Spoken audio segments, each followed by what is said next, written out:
Hi, good morning, everyone. Thanks so much for being here today with us. We're so excited to be hosting Dr. Norrine Russell from Russell Coaching.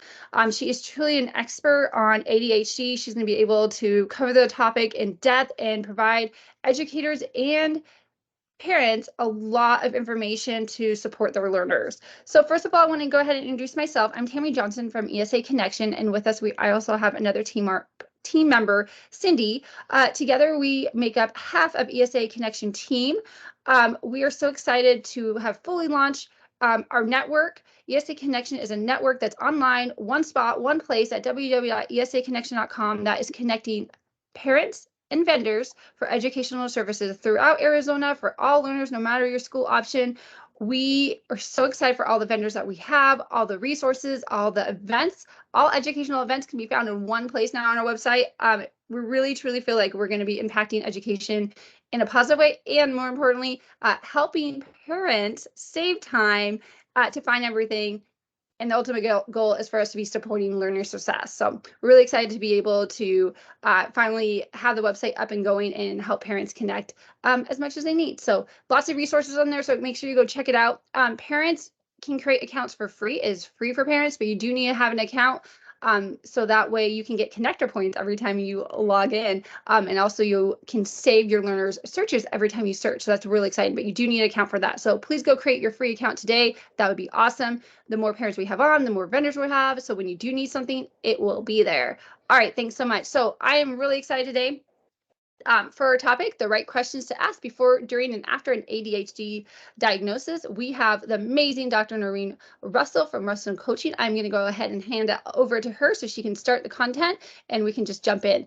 Thank you so much for being here, Dr. Norrine. I'm going to hand it off to you. Thank you.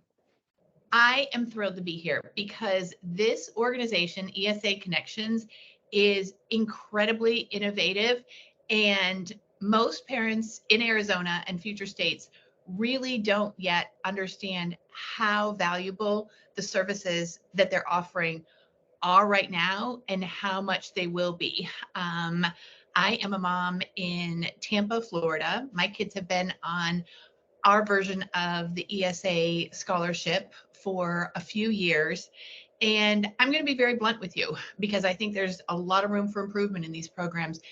Most of the time, the administration of the program is a nightmare. And I would have given my right hand to have had somebody to contact, somebody to support me, somebody to help walk me through how this process works. So Arizona, you really have lucked out that ESAConnections is starting in Arizona. And, you know, for those of you who are watching this at a future point in time, I would just really encourage you, sign up, learn about it, post it in your parent groups, post it in any group where there are parents who might be using ESA scholarship or just have kids who would benefit from it, because this is the kind of thing that, in a way, and I want to say this with kindness, y'all don't know how lucky you are to have this resource in Arizona, and it's going to take off like crazy, and it's going to be so incredibly helpful. Over here in Florida, we're still living in, like,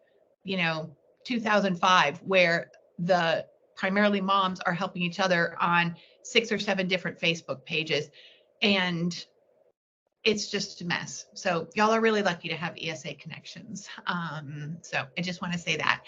I'm thrilled to be here. And I want to say that I could probably do as many ADHD or autism webinars as parents would like. There is so much to say about this, and there is so much to learn, and there is so much misinformation out there.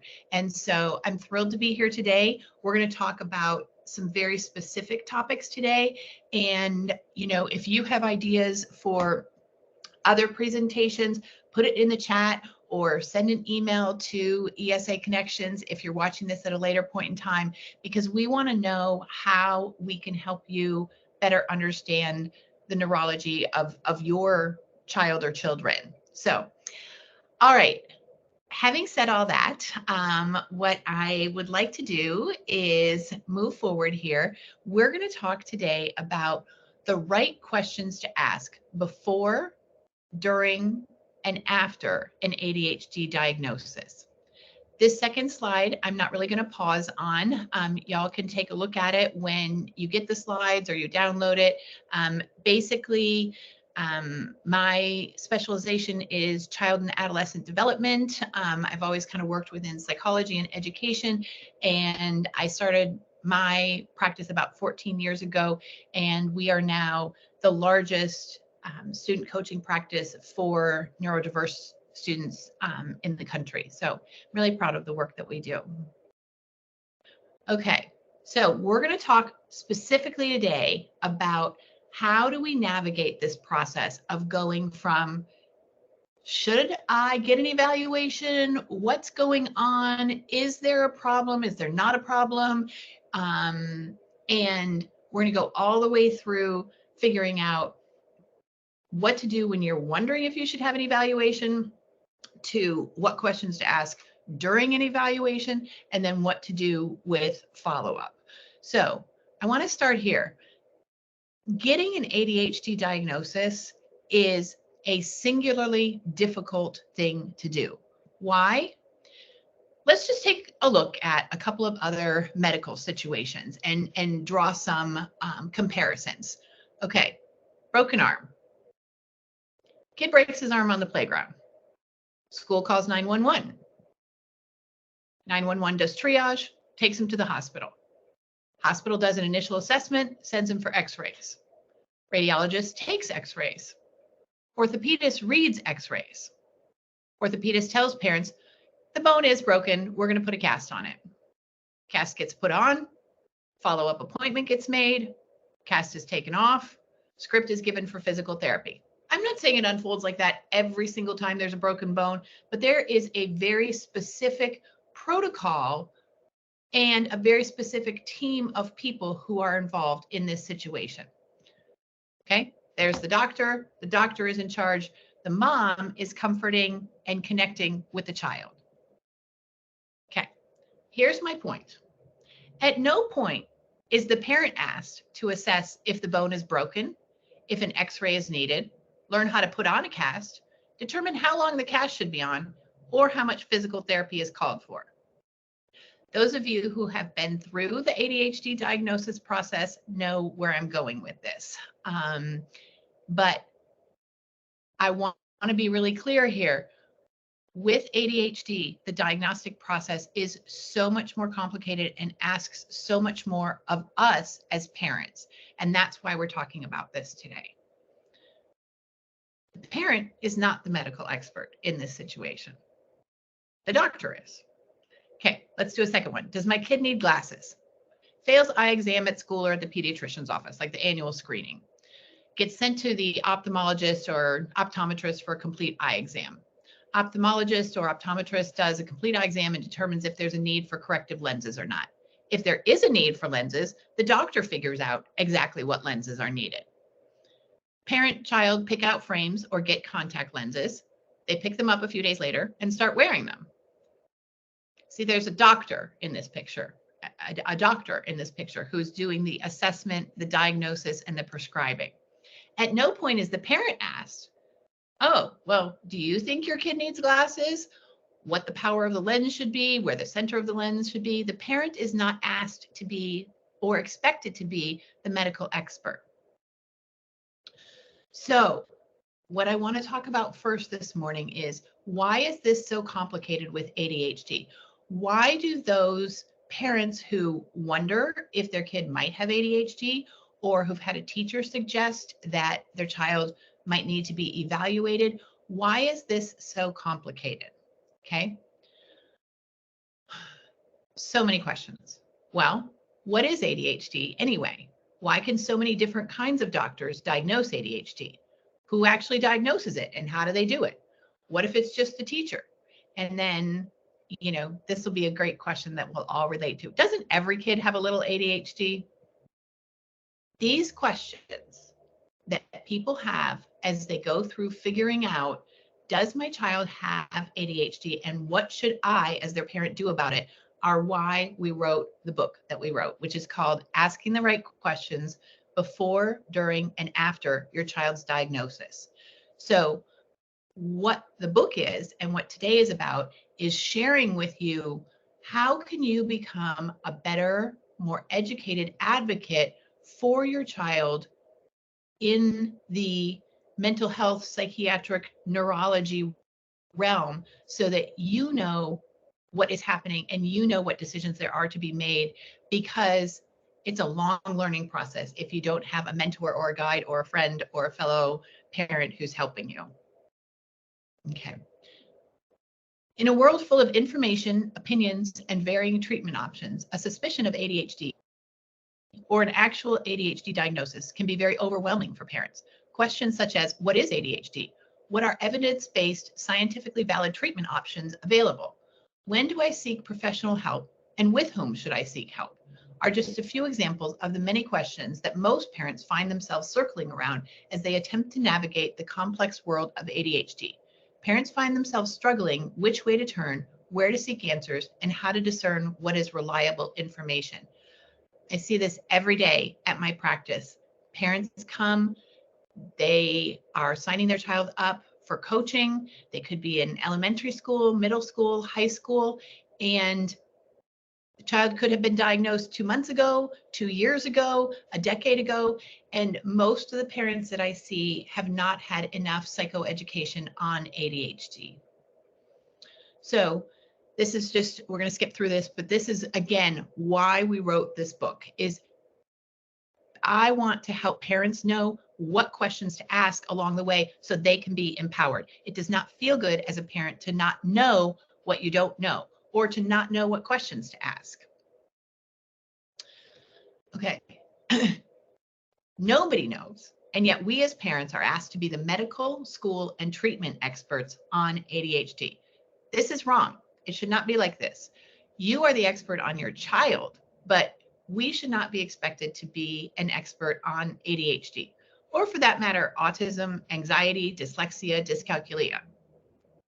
The purpose of today's webinar is to help you as parents understand more about what to ask, why to ask, and who to ask. Today's webinar is not going to provide all the answers to your questions about ADHD. That's impossible. But we're going to get started. And what I hope you take away from this is no matter where you're at in the process, if you're considering that your child might need an evaluation, if you're in the midst of an evaluation, if you're considering reevaluation, or if you have a diagnosis, I really hope that what you'll take away from this webinar are questions to ask the team who helps your child and a sense of normalcy and validation that this is harder than it needs to be, but that there are people out there like myself and our team at Russell Coaching who can be helpful. Okay, so I'm going to launch into this here. You are welcome to take pictures with your phone. There's a lot of content in this. You are welcome to go purchase the book. There are more questions in the book, but I don't want you to feel like, anybody needs to take notes or write things down, or get anxious about remembering all of this. Feel free to take screenshots. All right, so we're going to start with step one. Let's talk about what questions to ask before the diagnosis. First question, what is ADHD and what are the 3 core symptoms of ADHD? That is the very first thing you should be asking your pediatrician, your neurologist, your psychiatrist, whoever it is. And there are a lot of misunderstandings, as you all know, about ADHD. And so we as parents need to start with understanding exactly how ADHD is currently defined. There are lots and lots of things that are related to ADHD, and people think that they're ADHD, but there really are 3 core symptoms of ADHD. It's the brain's inability to regulate focus and attention, it's impulsivity, and it's hyperactivity. Okay. And so we need to be asking our team that so that because ultimately you're going to need that information on what the symptoms are in order to provide feedback to the doctor and to be able to ask school for the right information. when should I get my child evaluated for ADHD? This is really a tough question for parents who are struggling with this. And, it's interesting. I hope that I will be able to kind of flip the lens on this. If you see anything that you're concerned about that could potentially be a learning disability, that could potentially be ADHD, that could potentially be autism, you want to move forward with getting an evaluation. The American Academy of Pediatrics has a white paper on best practices for ADHD. And they've been pretty consistent over the last 20 years or so. And one of the basic recommendations is that if you're not sure, then get an evaluation. And when you back up and you think about this, this is exactly how we do everything else, right? If you're not sure if the bone is broken, you get the x-ray. If you're not sure that your kid can read the book, they're having headaches, they're squinting, you go and get the evaluation. If you're not sure if your child has a concussion, if you're not sure if the child has the flu, right? We get the evaluation. So one of my major agendas in my own work is kind of flipping the lens here to, instead of being afraid of a diagnosis or not wanting to label your child, to really flip that lens and think of this as getting the information you need for yourself, sure, but really to help your child.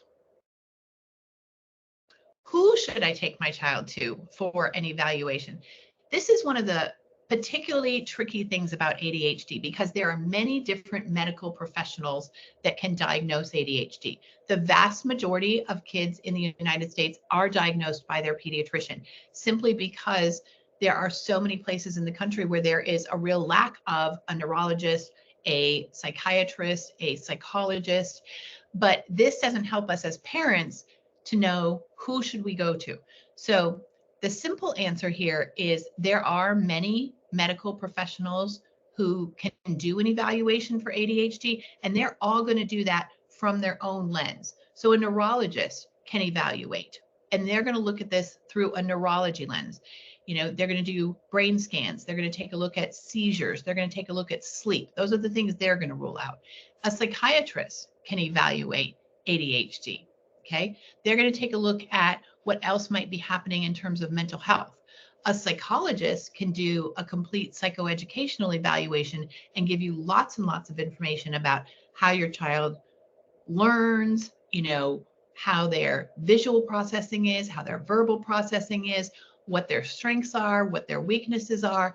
And so this is very confusing for people who are at the beginning stages of this. Well, my neighbor went to Dr. Smith. He's a neurologist.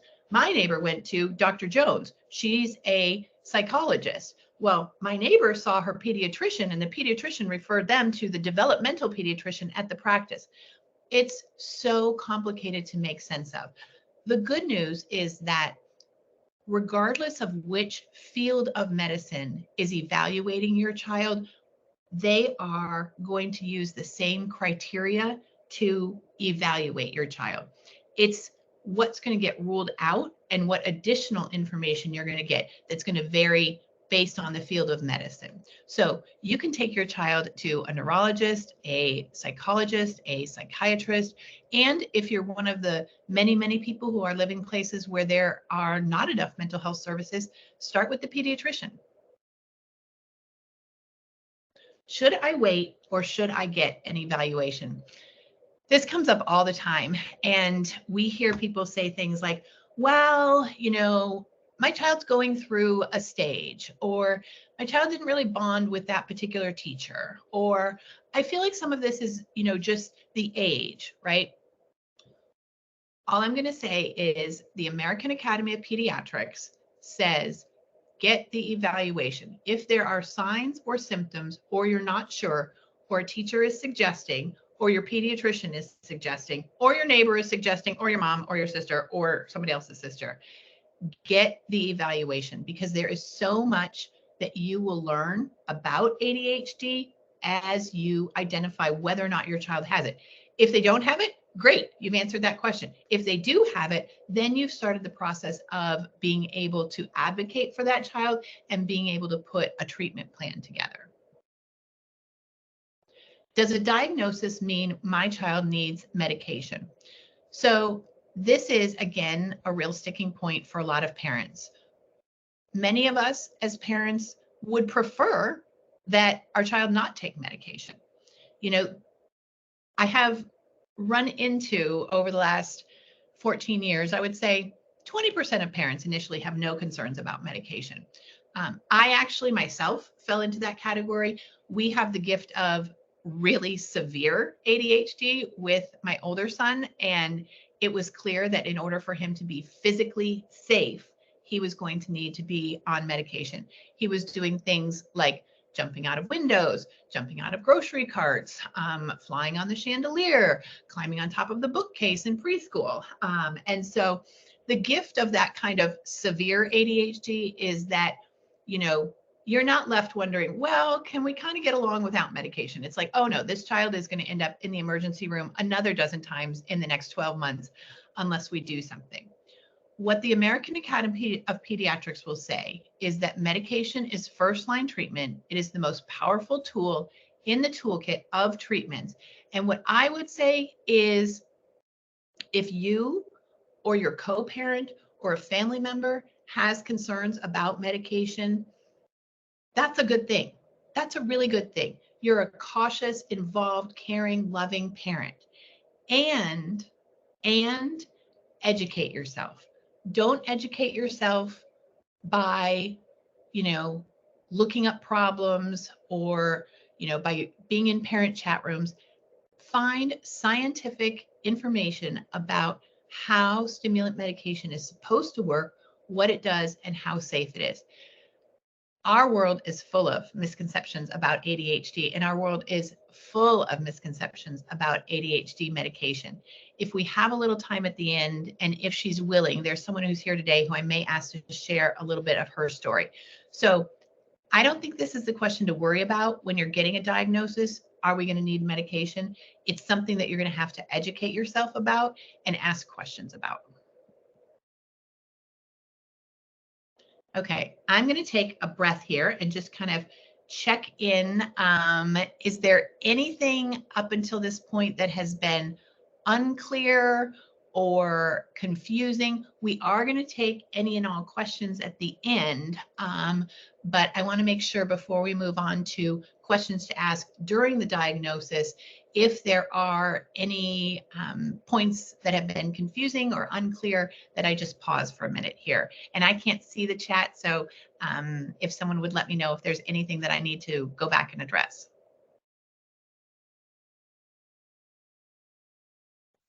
So far, there's nothing in the chat, no questions. You're doing an amazing job of really clarifying and explaining some of these key points, and I've already learned so much. So right now we don't have any questions, so I think you're good to continue to move on unless anyone does have any clarifying questions that they haven't put in the chat. And you guys are welcome to put questions in the chat anytime. We do see them. The chat will not be viewed on the recording, so that's truly private. So put anything that you would like in the chat and we'll see it. Okay, wonderful. Thank you for the feedback. I'm going to move on then, and we are doing great on time. It is, we're about a half hour in, and this is the largest section of our webinar today. The questions to ask during the diagnosis or evaluation process. So again, I'd urge you, take screenshots, take pictures, do whatever you need to do. I am available for follow-up, quite easily by email or by text. I want to help. I've been on this journey for a long time, and it was a very lonely journey. So I want to be able to help. Okay, so these are questions that I suggest you ask. How will you, as the professional, diagnose ADHD? What are the typical usual tools that are used to diagnose ADHD? One of the areas where I think parents struggle is professionals don't adequately explain why questionnaires are such a vital part of the ADHD diagnosis. And parents are like, well, I filled out this survey, I filled out this questionnaire, it was just a piece of paper, then they sent one to the teacher. I mean, that's just like a piece of paper, right? Because we're used to having things that feel more definitive. We're used to, okay, these are the lab results, right? Okay, your child is anemic. You'll see that their iron level is below, this cutoff date or this cutoff score for, healthy blood. This is the x-ray. You can see the broken bone. We want to, as parents, see and touch and feel, how does this get diagnosed? The fact of the matter is that the questionnaires that are used, which are called the Conners and or the Vanderbilt, are scientifically reliable and valid.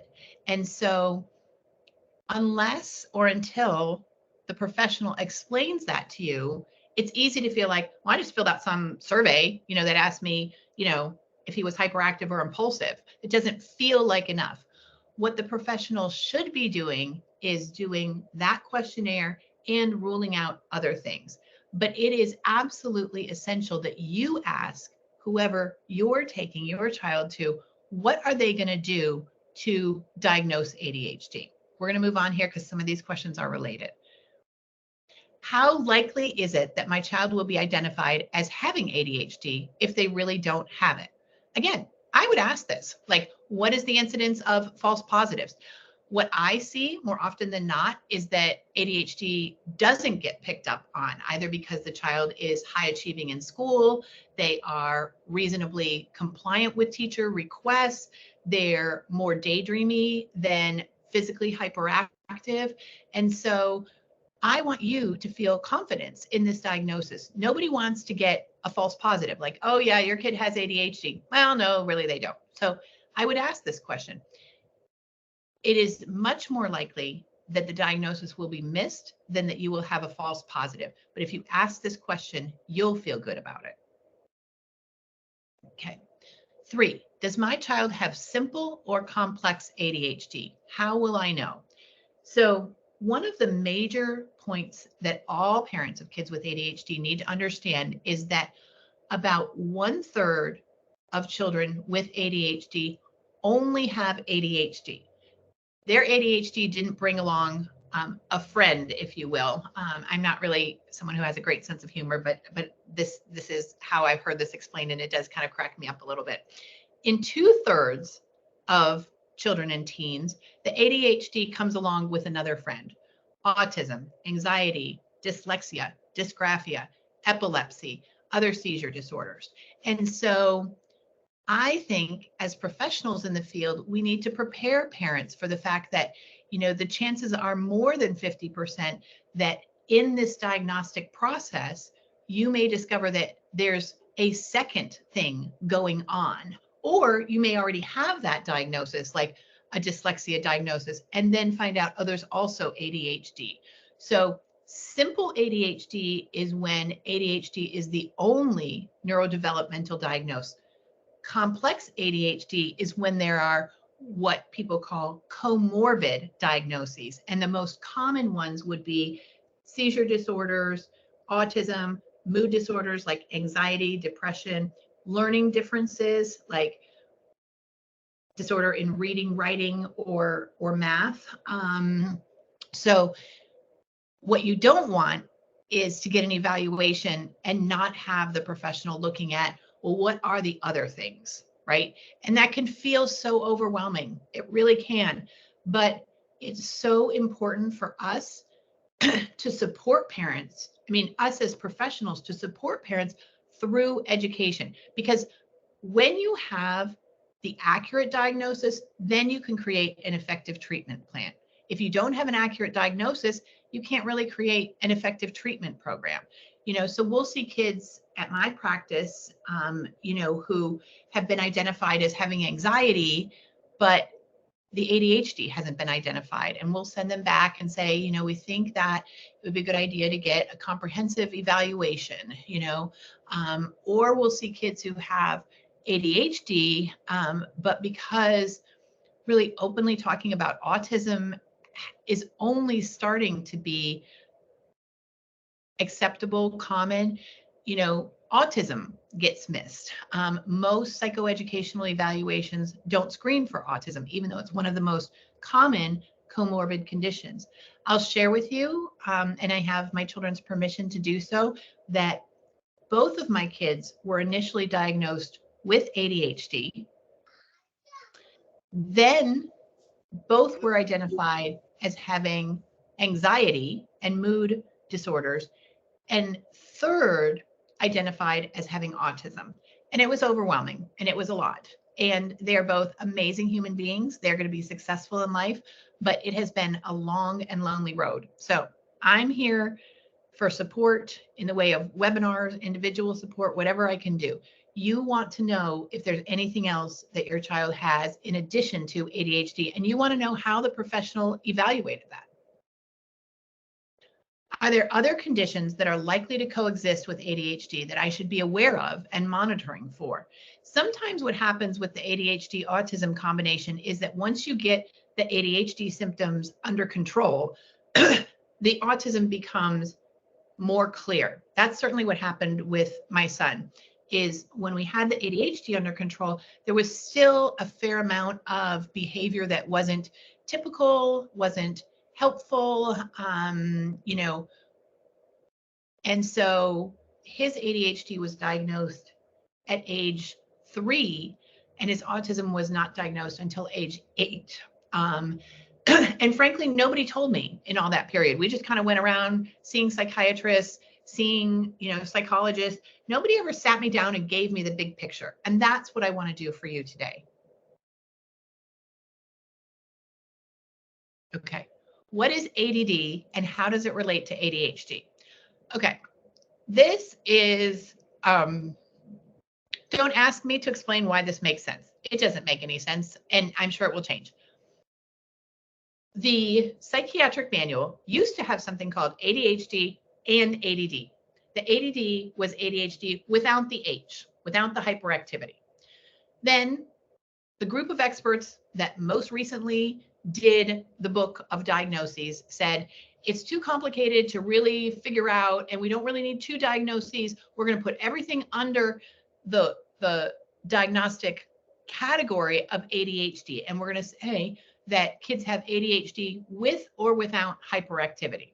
So ADD is kind of an older term, and it generally means that the child doesn't have the hyperactive component.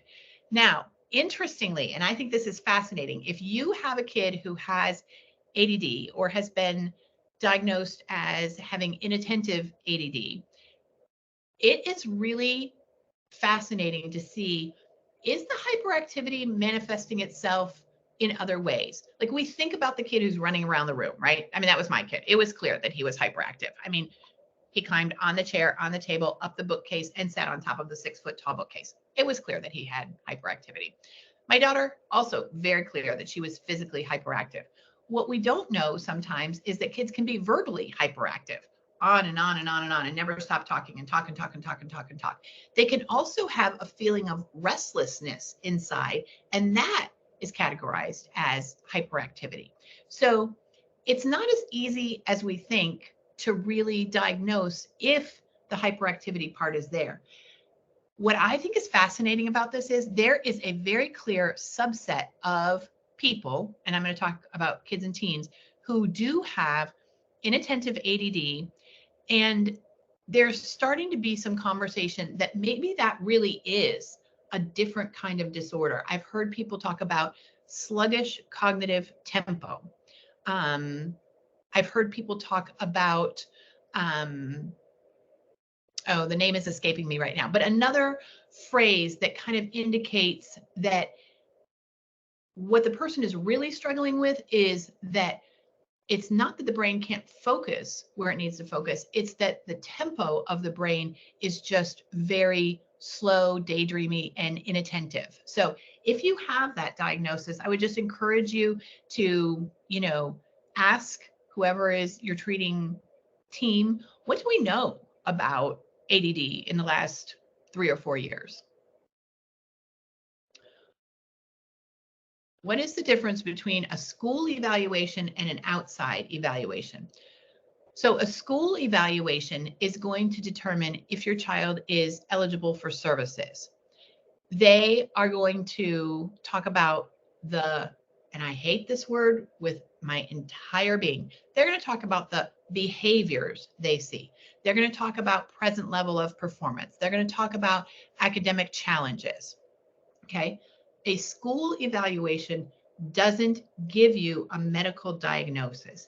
It gives you an indication of, is there enough of a disability here that the child qualifies for services?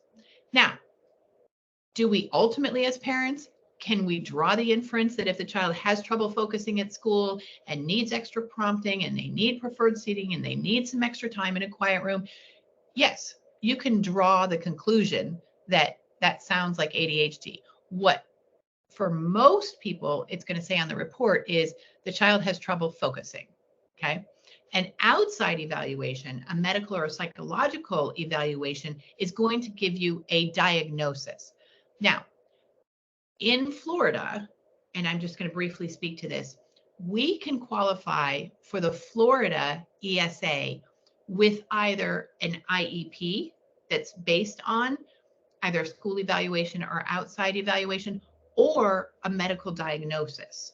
And so as these ESA programs continue to grow and, really become more helpful to parents, the documentation that's needed is going to continue to morph and to shift as well. But a school evaluation is really only good for school for determining services. An outside evaluation might be more comprehensive, and you can take your outside evaluation to school. Unfortunately, the school evaluation will be free to you. The outside evaluation will cost money. What process can I expect in a school evaluation? So in a school evaluation, the school psychologist is going to take a look at the child's cognitive profile, their IQ, their processing speed, their visual processing, verbal processing. They're going to take a look at what is their kind of present level when it comes to academic subjects. Are they on level for math? Are they below level on math? Are they above level for math? They're going to take a look at some basic social and emotional functioning to see if there are social and emotional indicators where there might be something going on like anxiety or depression. So that's what a school evaluation is going to do. And at the end of that evaluation, the school team will come together and say, okay, does this report, does this data indicate that your child is eligible for services? That's the school evaluation. In a private evaluation, depending on what field of medicine you go to, you're going to get different things ruled out. Obviously, a school evaluation, that person's not a neurologist. They're not going to take a look at, are there brain seizures? Are there sleep problems, right? The school evaluation person is not a psychiatrist. So they're not going to have as much of the mental health in depth. So generally what you're going to get in a private evaluation is certain other things either ruled out or tested for in a more comprehensive way. But again, what's hard about this is we as parents have to pay for these private evaluations. So most people rely on the school evaluation. School evaluations are, really dependent, how good they are really dependent on the psychologist, the team, and how comprehensive that school evaluation was. There are protocols in place, and you as a parent can ask for certain things to be evaluated. And I would really encourage you to do that, to take an active role in that evaluation process and understanding what is it that they're going to test and measure at school.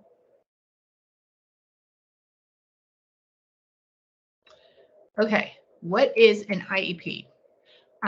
For the most part, and this is an oversimplification, and many of you may know what the difference is between an IEP and a 504.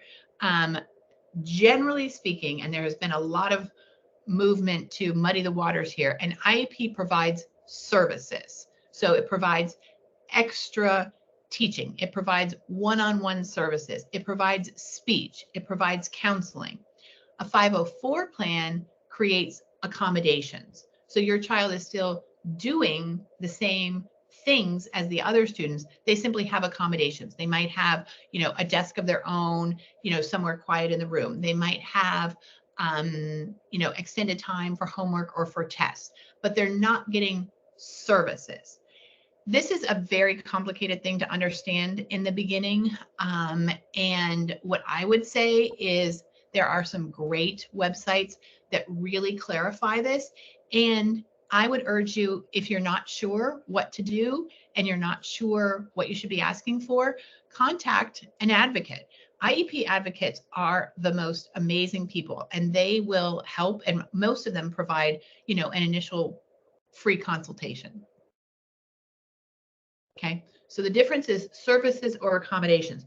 But what we're seeing now, and I personally am going to go out on a limb here and say this is because the schools are stretched so tight, is we are seeing schools provide services in a 504 plan.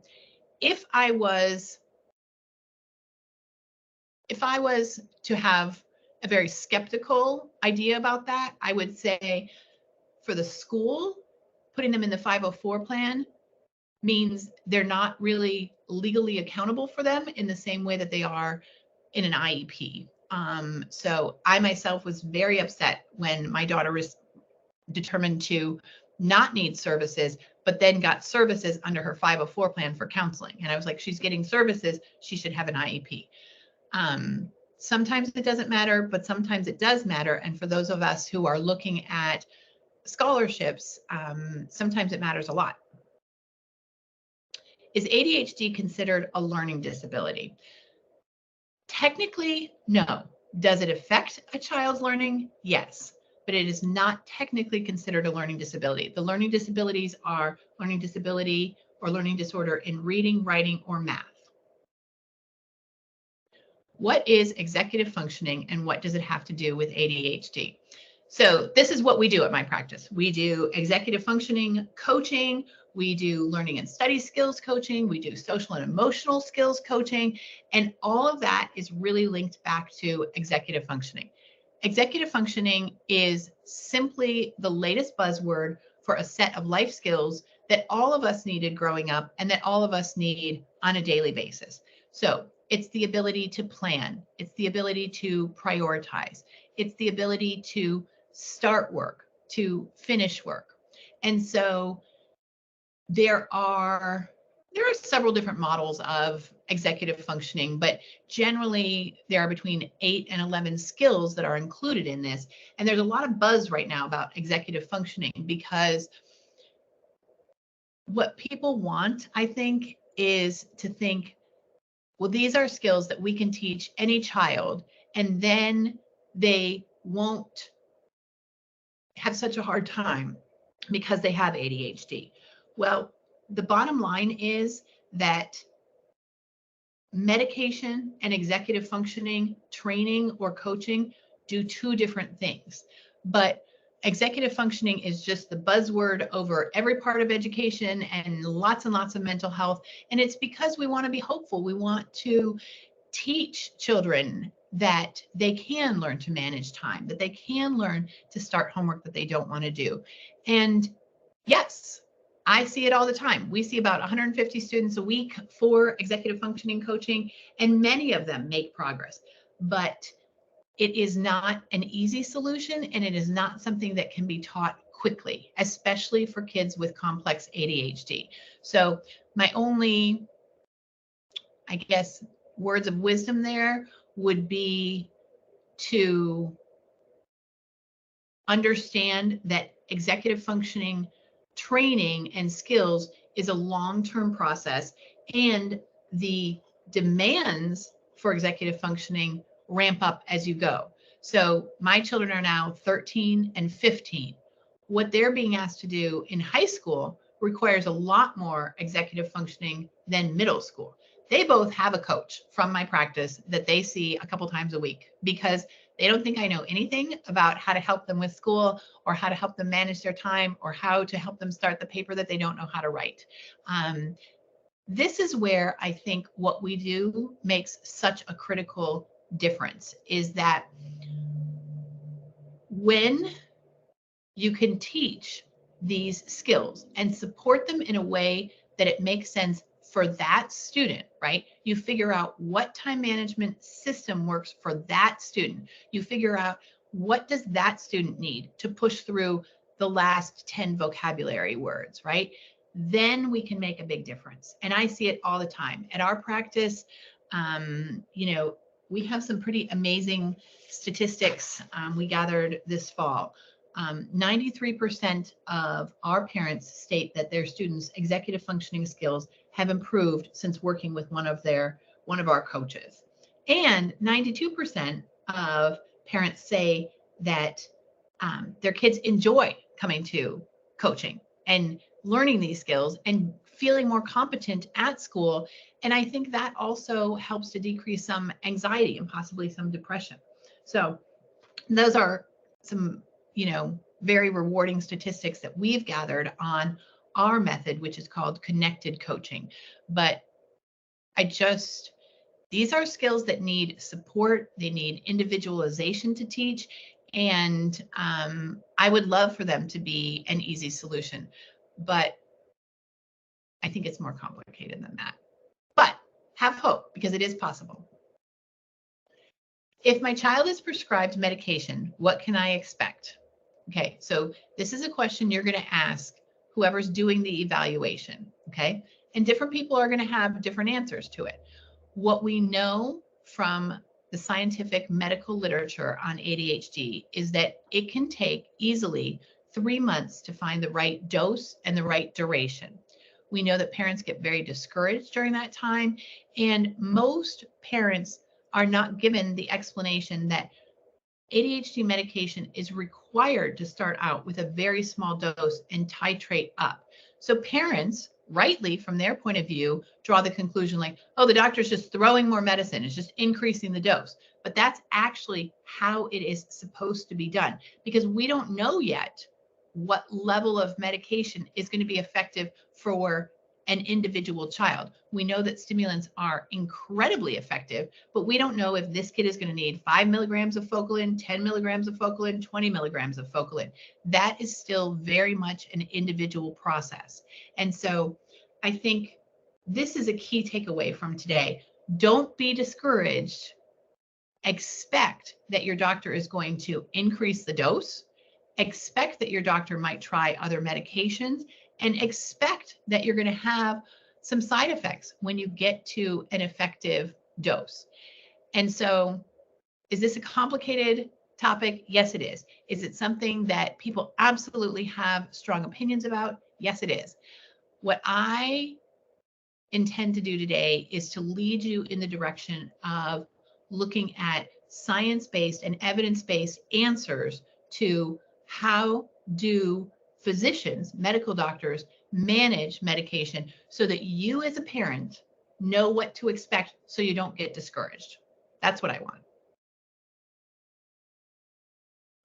Okay, after the diagnosis or evaluation, what do we do then? First and foremost, you go out to dinner or for a drink or for lunch, or you schedule a manicure, or you go buy a new book, whatever you do, and you just exhale, because you know what? It's going to be okay. It really is.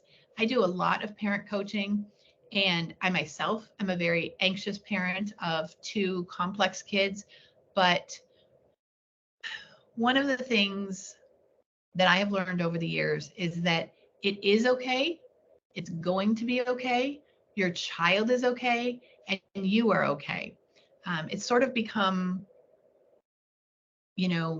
I think my most important talking point when I do national webinars and, speak nationally is it's okay. You're going to figure it out. Your child is absolutely going to be successful. We're going to go down this road, this journey, and at times it's going to be hard, but you're doing an okay job. I personally never felt like I was doing a good enough job. And I'll share that with you very candidly, because I think it's hard enough to feel like you're doing a good job as a parent, much less when you have a child or two children who are neurodiverse. It's very hard to feel like you're doing a good job. And that is something I want people to take away from anything where they hear me speak, is that you are doing the best job you can do, and your child is doing the best job they can do. If your child doesn't have ADHD, what do you do now? You can watch and wait. You can look for a second opinion. You can get reevaluated in 6 months. Ask the person who did the evaluation what their recommendation is. If my child does have ADHD, what do I do now? You're going to need a team. You're going to need a team that is going to be your kid's team for ADHD. This might involve school. This might include a neurologist, a psychiatrist, a psychologist, but you're going to gather up the members of your team. That's the first and foremost thing to do. What role will the diagnosing professional play in treatment? So, if you saw a licensed psychologist, you're going to get a lot of recommendations from a licensed psychologist about school accommodations and school services. Okay, because that's their comfort zone, that's their knowledge area, that's where psychologists work. If you see a psychiatrist or a neurologist, they are working in medicine. You're going to get a recommendation to probably do a medication trial. So this is hard to figure out, because you might go and get an evaluation from a psychologist, but then have to move treatment to a medical professional. And then it gets even more complicated if your child also has anxiety or depression, and the psychologist rightly is saying you may want to look at counseling. Counseling is not an effective intervention for ADHD. It is not something that the American Academy of Pediatrics has on its list of best practices, effective medicine. But the tricky part here is if your child also has anxiety or depression, or they have poor social skills, counseling can help with that. But the three core symptoms of ADHD are not helped by therapy. So depending on who your diagnosing professional was, they're going to have different roles in the treatment. What should the treatment team look like for my child? What professionals should be on our team? Minimally one person from school, hopefully more than one. I know that before I started homeschooling, I always tried to get, one of the administrators, either the principal or the vice principal, assistant principal, to be educated about my kids. I, of course, wanted their teacher to be educated, and then, whoever was in the special ed or exceptional education role at school. Because my kids also both have anxiety, I was usually trying to hook up with the guidance counselor or the psychologist as well. So this is a little bit of an individual answer, but at least one person from school, in all likelihood, your pediatrician, and then whoever you're seeing for ADHD treatment. And if your child has an ADHD coach, which coaching is very, very helpful from middle school on, then that coach needs to be part of the treatment team. What we see a lot in my practice is that these professionals are on board, but there's no one coordinating all of this. So I probably do 3 to 5 intakes every week. And I talk about how we'll be happy to send our weekly notes to the psychiatrist, to the therapist, to the counselor, so that they're informed about what we're doing. And sometimes we'll be the ones to pick up the phone and make an appointment to talk about it. We all want to be working as a team, but there is a genuine, true mental health crisis in this country, and everyone is stretched thin. So this is an area of important advocacy, that you are bringing people together and that the different people on your team know what's going on. What is evidence-based scientific treatment for ADHD? 1, stimulant medication. 2, parent education and training. And 3, a school plan. 4, skills training. That is what is evidence-based scientific treatment for ADHD. 1, stimulant medication. 2, parent education and training. 3, a school plan. And 4, skills training.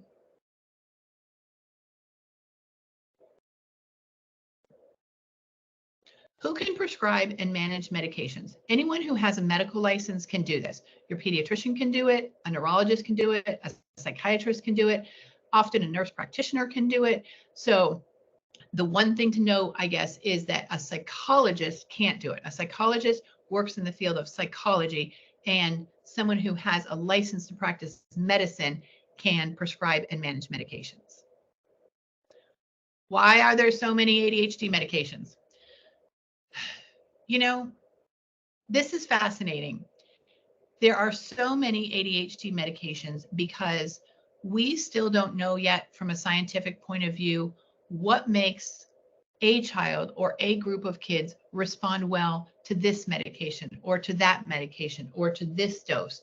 And so, sure, can we have our, can we have our idea that, well, pharmaceutical companies are trying to make money? Yeah, but, ultimately, I think that there are so many ADHD medications because figuring out what works for a given child is so individualized. And I am glad there are so many different medications. That is what leads to innovation in the field. One of the most important innovations that's happened, I think in the last 3 or 4 years, is that there is a medication that kids can take at night that has a delayed impact for like 10 or 11 hours, and it kicks in the morning as they're waking up. Okay. And so all of us who have ADHD kids who are used to the craziness in the morning, right? I mean, that is when symptoms are completely uncontrolled. This new medication that was developed a few years ago prevents those kinds of mornings. I'm going to say to you as a mom, when we have mornings that are dysregulated, where symptoms are out of control, I'm exhausted when we are 30 or 60 minutes into that day. And I can't even imagine what it's like to be, my child like that.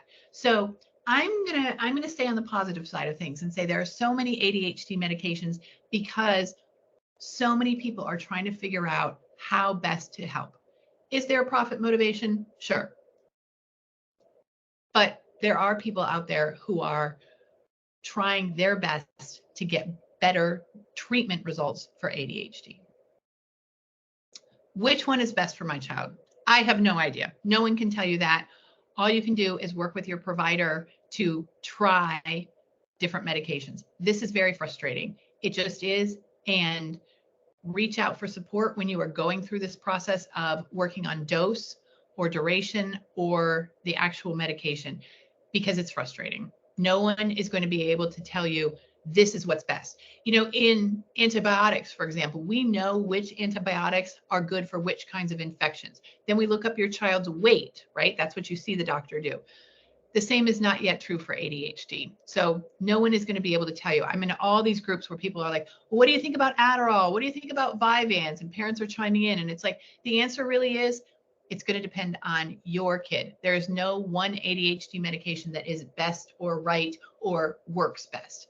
There are 2 active ingredients in all these medications. And it's just educated trial and error. So if you can see someone who has a lot of experience prescribing medications, that person is going to be able to help you because that's what they're going to do. We have an ADHD specialty clinic here in Tampa, Florida. All they see are kids with ADHD. I love calling there and getting some advice because they really know this because this is all they see all day, every day. Are there over-the-counter ADHD medications my child can take? There are no over-the-counter ADHD medications that your child can take that are part of an approved treatment plan by the American Academy of Pediatrics. There are some supplements that some providers will suggest to you, and they have been shown to have a small effect size, but there is nothing over-the-counter that has the same level of impact as what the American Academy of Pediatrics says should be the treatment plan. Okay, short-term and long-term side effects associated with ADHD medication. We need to wrap up here in a minute or so. There will be some side effects. Talk to your doctor. we want to minimize the side effects while also titrating to an effective dose. So, I always say to parents, make peace with the fact that there are going to be some side effects. When will my child be able to stop taking ADHD medication? No one knows the answer to that. You're going to continue to refine their plan as they go through adolescence. You may continue to be involved as they're young adults, but nobody knows the answer to that. I am going to skip this slide and we can come back to this. This might be another webinar. These are the other two pieces of treatment: parent training and education, a school plan, and skill building.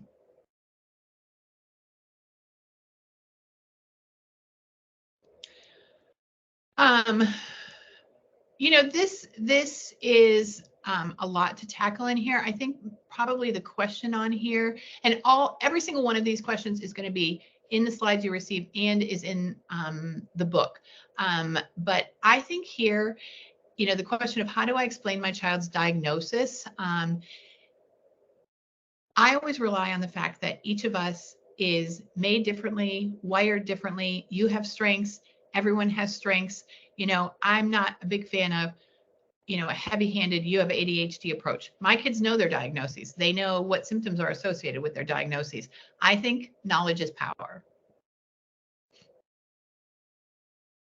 Okay. I meant to take these slides out, so I'm going to skip through them. Okay. The purpose of today's webinar was to help you, the parent, understand more about what to ask, why to ask these questions, and who to ask them to. Okay.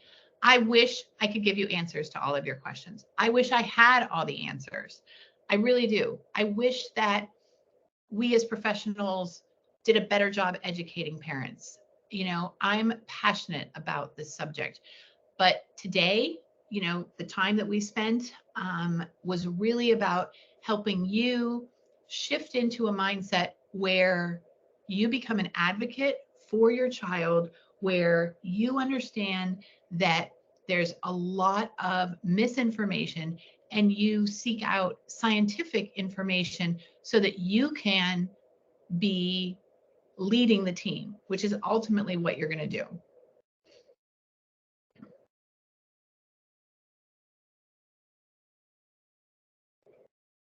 It's hard. That's why it's so important to me. It's really hard.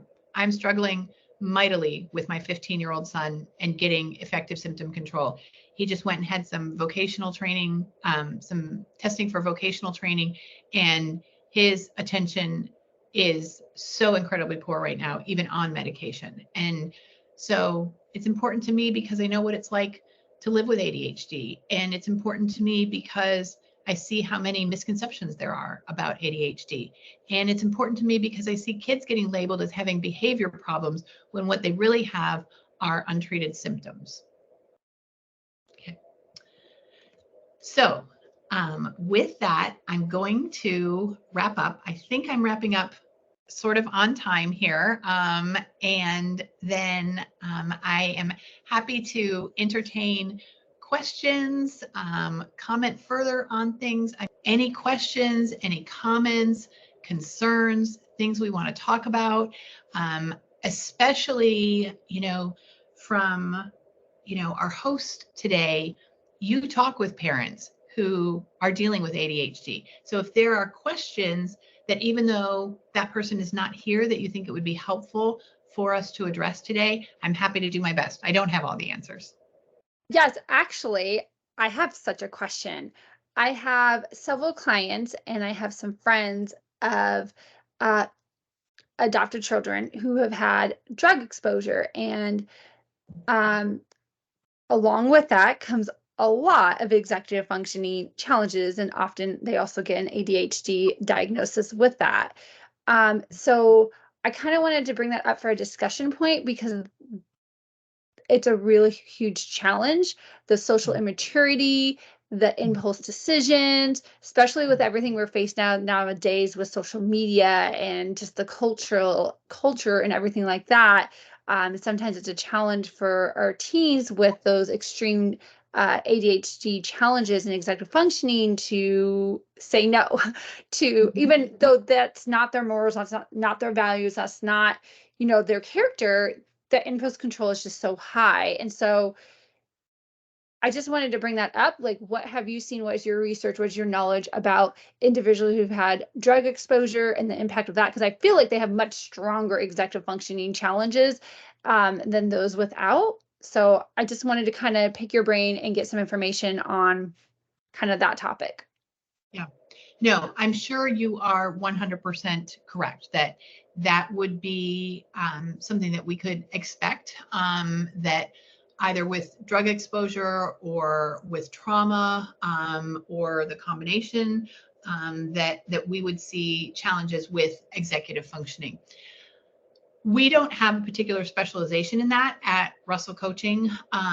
What I would say as a general principle is it's so important to meet that child where they're at, right? So we know that kids with ADHD can be delayed in certain areas of development up to 30%. So let's say you have, a 5-year-old, maybe they're, adopted or a foster child for you.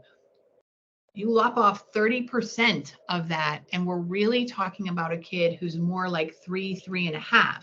And so we have to meet kids where they are. And so there are a lot of charts out there on, my child's chronological age and my child's developmental age. And it's shocking to see. And then added into that is the development in kids who are neurodiverse is often uneven. So you'll have peaks of competency, and then you'll have valleys of struggle. Then you'll have peaks of competency and another valley. So, for example, both of mine are great readers. They read at a really high level. This is an incredible strength for them. Their verbal comprehension is off the charts. Both of them also really struggle with math reasoning. And so what we see generally in kids who are neurodiverse or who have neurodevelopmental disorders is we see, you can call it a spiky profile. There are places where the child is incredibly, strong, and then places where they're not so much. And sometimes, what we really see is a lot of intelligence when a kid is verbally strong. And so we label them as smart. And I would just say, make sure that you're also evaluating their skills across lots of domains. Because just because a kid is super smart doesn't necessarily mean they're going to have the skills to plan, to prioritize, to regulate their emotions. And so we kind of take a look at these kids who seem like, oh, well, they're really bright, they're really smart, we don't see anything, that's different about them. But look carefully at strengths and areas for growth. Wow, that was really helpful. I don't think I've heard the statistic delayed by 30%. And I know that could vary, right? That's just a generality, an average. But that helps a lot because I feel like when working with my clients, my students, my families, with those who have ADHD, I mean, the conversation and social maturity is huge. It's every time, right? Yes, you have an 18-year-old, but they're acting like a 15-year-old. They're acting very much younger. And so those high school years are incredibly a challenge because teachers are going to treat them as they should, as their peers developmentally, but they're not ready. And so I think that's the other challenge too, is maybe you can give some advice and tips, because working with teachers can be a challenge because either they get executive functioning or they don't. And I totally understand the whole point about, well, they're a 17-year-old, they need to start being responsible like a 17-year-old. But when your brain is developmentally not ready, not there as a 17-year-old, they're not going to be able to match that. And getting to teachers to understand can be the hardest challenge ever and the longest school year ever for parents. So I don't know if you have any advice or tips for parents. And then Stephanie has, oh, I thought she was putting in a question. Yes. We have a question in the chat after this. So, but anyways, so if you can address how to educate, work with teachers who struggle in understanding executive functioning and adapting for that. And granted, they have a lot of kids in the classroom. They have 30 times that by 5 classes. I get that. But I feel like understanding is the key when we're working with anyone neurodiverse. And if we can get them to understand, they are more accommodating. And then Stephanie will go into your question next. Yeah. Okay, sounds good. So I think, this shift happens between elementary and middle school. In elementary school, teachers for the most part can be very accommodating. Sometimes you get to 5th grade or 6th grade, depending on when the cutoff is in your district. And, teachers get a little more firm about homework has to be on time, homework has to go in this basket. But the shift really happens in middle school, and it can be abrupt and difficult and completely demoralizing for both the student and the parent. The first thing I want to say here is it's okay. And I know you heard me say that earlier, but it is okay. Your child may have missing assignments. They may have classwork that is not done. They may not have their studying done for a test. I have an incredibly high value I place on education, but at the same time, we have to recognize that this stuff is genuinely hard for our neurodiverse kids. And so we can't freak out about it. We can't set the expectation that every paper is going to be turned in and we're going to create all these systems and we're going to fix the problem. I'm a fixer. I love to fix things, man. Give me a good system, give me a red folder, give me an in-out basket, give me some visual signs. I love all that. But the fact of the matter is you can't rush brain development. So in terms of working with teachers, I think that, again, this falls on us as parents a lot of times. And all of us are also going to be fortunate to have that amazing teacher, right? I want to say that. But it's taking a personal approach to educating that teacher, right?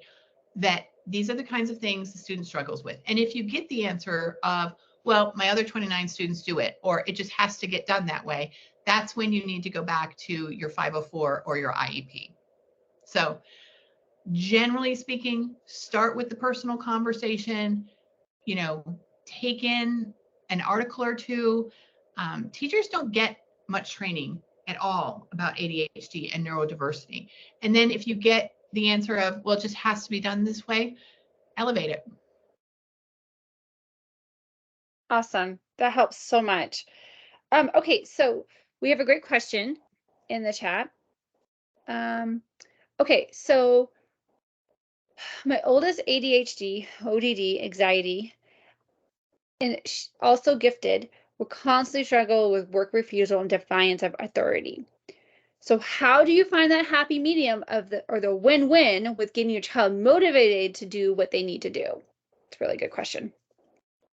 It's a really, really good question. And where we're going to start is by talking about the ADHD brain and the wiring between the reward center and the frontal lobe.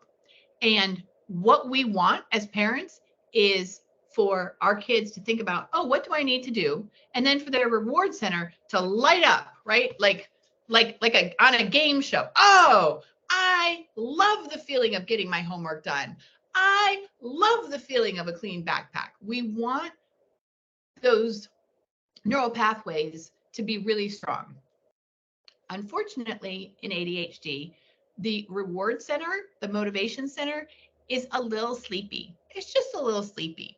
And so our kids really struggle with connecting with that feeling of, oh, it feels good to have my work done. I'm proud to hand this in. It takes a lot of skillful coaching from a coach or a parent to teach that child or teenager how to be reflective about that. Like one of the things we talk about all the time at my practice is parents, do not praise your child using words like, I'm so happy you got that done. Don't you feel good? Because your kid is not going to connect with that. Ask them, are you proud of yourself for getting that work done, even though it was really difficult? And then stop talking. Let them have a moment for reflection. We come at it as parents, I think often we want our kids to be like, aren't you proud of yourself? I'm so proud of you. This is so great. But the fact is, sometimes that's not going to happen. And so we need to give them time to process, okay, what do I think about the fact that I now have this assignment in. And they might not think anything right away. So ask the question and then be quiet. The other thing is, we absolutely know that for kids with ADHD, in the areas in which they struggle, external rewards are vital. Are rewards vital for every single thing? No. Are they important in areas of strength for a child? No. When you identify the areas where that student is struggling, then external rewards can be incredibly motivating. And it is not bribing your child or not in the real world or anything like that. It is absolutely essential so that you can keep that connection getting built between the reward center and the frontal lobe. That's awesome. That's so helpful. And I think the key too is stop talking. We put too much information and too many demands, and it's got to be one thing, simple, boom. So I think that's a really good reminder for all parents to let the kids process, especially when we're dealing with kids that are more socially immature and not, their brain isn't as developed. So, okay, so next question is about medications. I know you talked about how stimulant medications have to start out low and gradually being increased. Can you touch on how, as a parent, you can determine whether or not your child's medication needs increased more, or maybe it needs switched to a different medication? Ooh, that's a good question, knowing which one's which. One more part. What signs should parents be looking for that their child's medication is at the correct dose? Okay.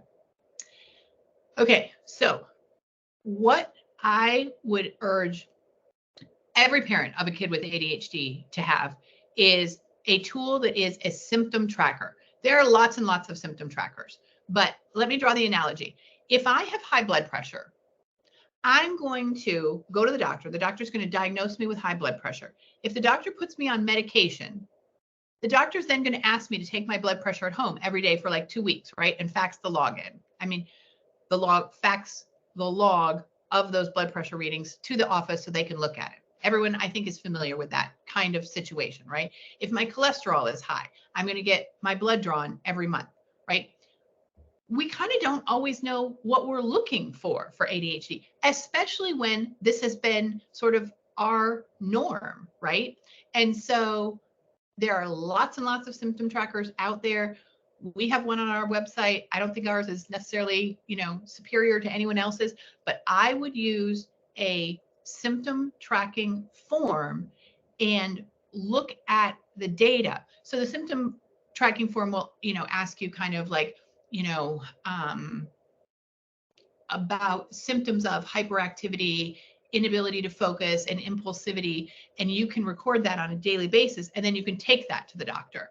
So as a parent, honestly, I think that there's sort of this magical moment where you get to the right dose and you're like, oh, I see it now. I see it now. And if you don't have that kind of like magical moment, you might not be there yet. I'm not saying the magical moment happens for everyone, but often there is this switch when you get to the right dose and duration where you're like, oh, right, my kid doesn't actually have to run around the house or, run up to the door and ring the doorbell 5 times or,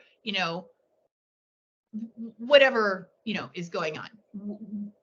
You'll kind of know when you really see it, but so many parents accept kind of getting halfway there. And physicians, of course, are very cautious about these. I mean, you only have to turn on your computer, right, to read about, ADHD medication abuse and all this, but that's a different scenario than you advocating for your child to have an effective dose. Use a symptom tracker, use the Connors or the Vanderbilt, print it out, ask the teacher to fill it out, take that data to the doctor.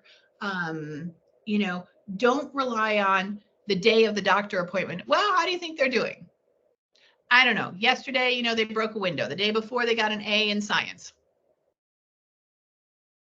Awesome. And we have linked the symptom tracker in the chat, and I will make sure that's also in the bio when we post it to the website. So look in the bio for the symptom tracker.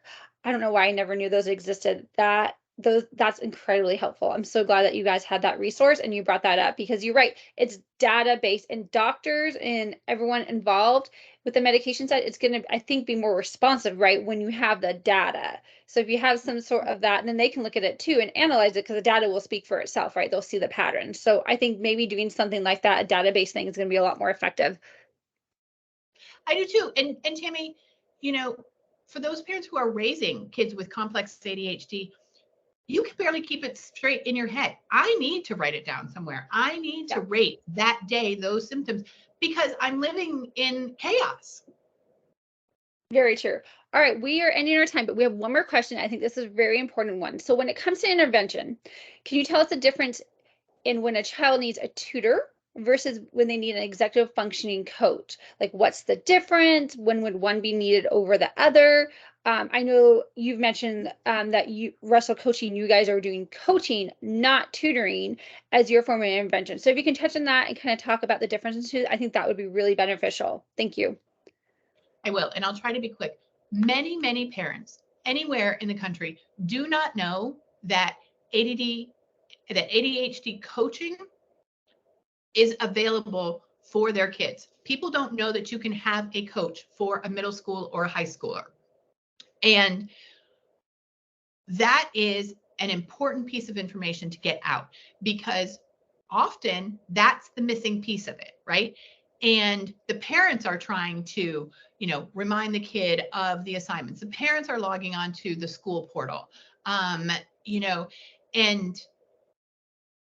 many parents do not know that there is ADHD coaching for middle and high schoolers. This is what we do. We call it executive functioning coaching because it kind of broadens that, to all kinds of neurodiversity. But ultimately, it's working on executive functioning skills with the child. So you need a tutor if your student doesn't understand algebra, doesn't understand biology, doesn't understand how to write a paragraph, right? If it is subject specific information and your child needs help with the comprehension of that material, then you need a tutor.